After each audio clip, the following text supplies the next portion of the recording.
রাজ্য থেকে খেদানো হচ্ছে রোহিঙ্গাদের, বাংলাদেশিদের, আর মাননীয় মুখ্যমন্ত্রী মমতা বন্দ্যোপাধ্যায় বলছেন আসুন আসুন আসুন। যে কোনো জায়গাতে আপনাদেরকে যদি খেদিয়ে দেয়, তাড়িয়ে দেয়, আপনাদেরকে বার করে দেয়, ঘাড় ধাক্কা দেয়, কোনো চিন্তা নেই।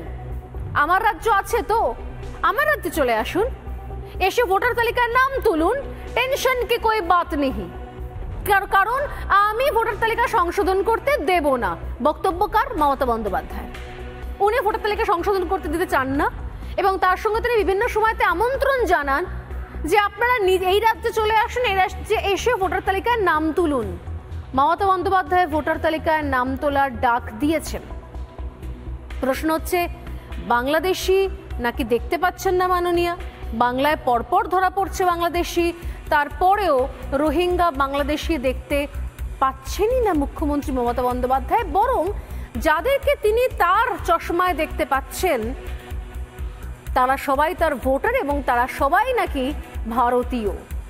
এই যে বাঙালি এবং বাংলাদেশিকে গুলিয়ে দেওয়ার চেষ্টা চলছে ক্রমাগত, অর্থাৎ ভারতীয় বাঙালি এবং বাংলাদেশিকে গুলিয়ে দিয়ে আখেরে লাভ কি হচ্ছে? কিছু মৃত ভোটার, ভুয়ো ভোটারদের সুন্দরভাবে সাজিয়ে গুছিয়ে পুষে রাখা নিজের ভোটার তালিকায়। আমি বলেছিলাম যে রোজ রোজ এই 7টার সময় রোজ রোজ এই পর্দাফাশ করব এই মিথ্যাচারের। মমতা বন্দ্যোপাধ্যায় যা বলছেন তা আসলে সত্যি নয়। মমতা বন্দ্যোপাধ্যায় কেন চাইছেন না ভোটার তালিকা সংশোধন হোক? কেন চাইছেন না? কি রয়েছে রাজ্যে? কি এমন রয়েছে সাপ ব্যাং ছুঁচো ইঁদুর এই রাজ্যের ভোটার তালিকায়, বা কি এমন রয়েছে অমূল্য রতন মণি মুক্ত হিরে জহরাত এই রাজ্যের ভোটার তালিকায় যা টাচ করতে দিতে চান না মমতা বন্দ্যোপাধ্যায়? কি এমন আছে? এই প্রশ্নটা কবে মাথায় এসেছিল? যবে মমতা বন্দ্যোপাধ্যায় এই কথাটা বলেছিলেন। কোন কথাটা শুনুন, তারপর বলছি যে এই কথাটা শোনার পর থেকে যা যা সন্দেহ হয় আর তারপর যেগুলো যেগুলো খুঁজে বার করেছি আমরা, সেগুলো কি ভয়ঙ্কর, কি মারাত্মক। আগে শুনুন কোন দিন মমতা বন্দ্যোপাধ্যায় এই কথাগুলো বলেছিলেন, দেখুন। যাকেই পাচ্ছে বাংলা ভাষায় কথা বলে দিচ্ছে বাংলাদেশি আর রোহিঙ্গা। কোত্থেকে এলো রোহিঙ্গা? রোহিঙ্গা তো মায়ানমার। ওরা বাংলাটা জানলো কোত্থেকে? যারা বলছেন তারা একবার বুঝবেন না, যারা রিফিউজিরা এসেছিল উদ্বাস্তু হয়ে সবকিছু হারিয়ে আমাদের দেশে ফিরে এসেছিল, তারা তো ইন্ডিয়ান সিটিজেন ভেরি মাচ। পার্শ্ববর্তী কান্ট্রি বিপদে পড়েছে, কই আমরা তো কখনো বলি না। তাহলে আপনারা কেন বলবেন বাংলায় কথা বললেই বাংলাদেশি হয়ে গেল?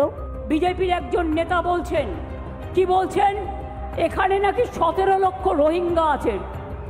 আমি জিজ্ঞেস করছি তাদের নাম নাকি ভোটার লিস্ট থেকে বাদ দিতে হবে। আমি জিজ্ঞেস করছি সারা পৃথিবীতে রোহিঙ্গাদের সংখ্যা কত? স্টাডি করে বলবেন তো। ইউনাইটেড নেশনস লাস্ট জানিয়েছিল 10 লক্ষ সারা পৃথিবীতে। এখন বড় জোর বেড়ে ওটা 13-14 হতে পারে। তো আপনি 17 লক্ষ রোহিঙ্গা পেলেন কোথায়? আর তারা তো মায়ানমারের লোক। কেউ কেউ বলছে ওরা রোহিঙ্গা। আরে রোহিঙ্গা আসবে কোত্থেকে? বলে দিচ্ছি সব বাংলাদেশি। বাংলায় কথা বললেই বাংলাদেশি। তো তুমি যে ভাষায় কথাটা কইতাছো, তোমার ভাষা কি? বাংলাদেশের ভাষা তো আমিও বলতে পারি, তাতে কি যায় আসে? কিন্তু আমাদের ভাষাকে নিয়ে তুচ্ছ তাচ্ছিল্য করে এনআরসির নাম করে ভোটার লিস্ট থেকে বাদ দিয়ে অস্তিত্ব বিপন্ন করে তার ঠিকানা কেড়ে নেবার চক্রান্ত রুখবো। সবাইকে রাস্তায় নামতে হবে এর জন্য।